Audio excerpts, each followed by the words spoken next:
Maraming salamat sa aking mga taga-suporta. Ramdam ko ang inyong pagmamahal at tiwala. Sa gitna ng lahat ng kaganapan at nagaganap, ang inyong mga salita at panalangin ang nagsilbi at magsisilbing lakas at inspirasyon ko.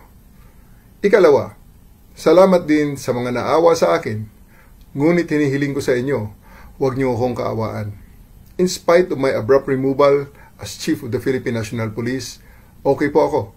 Kung meron man tayong dapat kaawaan, iyon ay ang milyon-milyon nating mga kababayan na paulit-ulit na nagiging biktima ng palagiang pagbaha. Sila ang tunay na nangangailangan ng tulong at kalinga sa panahon ngayon, sapagkat hindi naman sila ang dapat laging nagdudusa at naghihirap tuwing tagulan. Ikatlo, inuulit ko na wala akong sama ng loob sa ating Pangulo.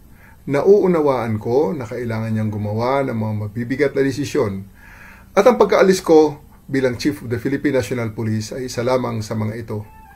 Pulis pa rin naman ako and I serve and I still continue to serve at the pleasure of the President and our country. Mabuhay po tayong lahat, mabuhay ang bagong Pilipinas.